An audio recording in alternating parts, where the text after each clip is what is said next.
Hi, doctor മധു ടോക്സില്ല. ഞാൻ doctor Madhuji കണ്ടത്തിൽ ഹരിപ്പാട്. ജീവിതത്തിൽ എന്തെങ്കിലും മറവി ഉണ്ടായിട്ടില്ലാത്ത ആരെങ്കിലും ഉണ്ടോ? ഇല്ല, എല്ലാവർക്കും ഓരോ ദിവസവും പല കാര്യങ്ങളും നമ്മൾ മറന്നു പോകാറുണ്ട് അല്ലേ? ഈ ഒരു മറവി എന്ന് പറയുന്നത് പലപ്പോഴും നമ്മുടെ ജീവിതത്തിന്റെ സ്ട്രെസ് കൊണ്ടോ തിരക്ക് കൊണ്ടോ ഒക്കെ ഉണ്ടാകുന്നതാണ് അല്ലേ? അതുകൊണ്ട് തന്നെ പ്രായം കൂടുന്നതനുസരിച്ച് ഈ ഒരു മറവിയുടെ ടെൻഡൻസി വളരെ കൂടി വരും. എന്നാൽ ഇതിന്റെ അങ്ങേയറ്റമുള്ള തീക്ഷ്ണമായ ഒരു രോഗമുണ്ട്. അതാണ് നമ്മുടെ ഡെമൻഷ്യ എന്ന് പറയുന്ന ഒരു മറവി രോഗം. അതിന് ഉദാഹരണമാണ് അൽഷിമേഴ്സ് എന്ന് പറയുന്ന തന്മാത്ര രോഗമൊക്കെ ഒരു ഡെമൻഷ്യയുടെ ഒരു ടൈപ്പാണ്. അപ്പൊ ഈ രോഗമുള്ള ആളുകളിൽ പലപ്പോഴും ഓർമ്മ വളരെ ഇല്ലാതാവുകയും അവർ പിന്നീട് പ്രശ്നമാവുകയും ചെയ്യാറുണ്ട് അല്ലേ?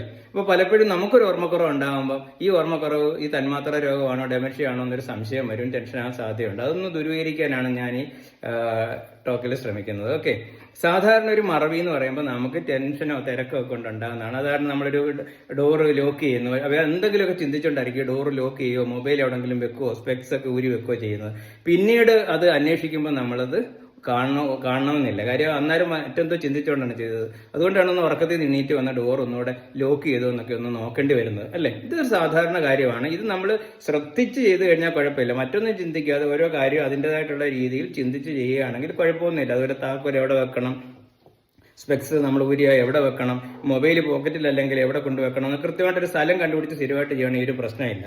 അപ്പോൾ അത് സാധാരണ ഒരു മറവിയാണ്, ഓർമ്മക്കുറവാണ്. എന്നാൽ ഡെമൻഷ്യ എന്ന് പറയുന്ന രോഗം അങ്ങനല്ല. സാധാരണ മറവി രോഗം അടുത്ത കാലത്തൊക്കെ ആയിട്ട് ഉണ്ടാകുന്ന ചെറിയ ചെറിയ പ്രശ്നങ്ങളാണെങ്കിൽ ഡെമൻഷ്യ എന്ന് പറഞ്ഞു കഴിഞ്ഞാൽ അത് കൂടിക്കൊണ്ടിരിക്കുന്ന ഒരു പ്രതിഭാസമാണ്. ഈ മറവി ഇങ്ങനെ കൂടിക്കൊണ്ടിരിക്കും.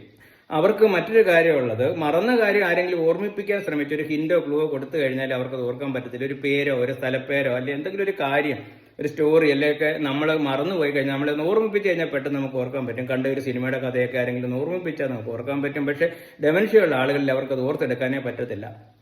അതുപോലെ ഡെമൻഷ്യ ഉള്ള ആളുകളിൽ സാധാരണ തലച്ചോറിന്റെ മറ്റ് പല പ്രവർത്തനങ്ങളും കുറഞ്ഞു പോയിക്കൊണ്ടിരിക്കും. അത് കാരണം അവർക്ക് ഡേ ടു ഡേ കാര്യങ്ങളോ ബൗദ്ധികമായ കാര്യങ്ങളോ ഒന്നും ചെയ്യാനോ കണക്ക് കൂട്ടാനോ സാമ്പത്തിക ഇടപാടുകളോ ഒന്നും ചെയ്യാനായിട്ട് അവർക്ക് പറ്റാതില്ല. ഓക്കെ, ഡെമൻഷ്യയുടെ ഒരു പ്രത്യേകത അതാണ്. അതുകൂടാതെ ഡെമൻഷ്യ ഉള്ള ആളുകളിൽ ഏറ്റവും വലിയൊരു പ്രശ്നം എന്ന് വെച്ച് കഴിഞ്ഞാൽ അവർക്ക് മറ്റുള്ളവരിൽ സംശയരോഗം ഉണ്ടാകും. വീടുകളിലൊക്കെ ഈ സംശയരോഗം ഉണ്ടായി കഴിഞ്ഞാൽ മറ്റുള്ളവരുടെ ശത്രുതാഭാവത്തോടെ ആയിരിക്കും ഇവർ പെരുമാറുന്നത്. അതുകൂടാതെ കഥകൾ മെനയുന്ന ഒരു പ്രശ്നമുണ്ട് കേട്ടോ. വിശ്വസിക്കാവുന്ന രീതിയിൽ കണ്ണുകൊണ്ട് കണ്ട പോലുള്ള കഥകൾ ഇവർ വീട്ടിലൊക്കെ പറഞ്ഞ് മറ്റുള്ളവരുമായിട്ട് വലിയ വലിയ പ്രശ്നങ്ങൾ, അയൽത്തുകാരുമായിട്ടൊക്കെ പ്രശ്നങ്ങളൊക്കെ ഉണ്ടാകും. ഇതിനെ കൺഫാബുലേഷൻ എന്നാ പറയും. ഇത് അവരുടെ ഒരു പ്രത്യേകതയാണ്.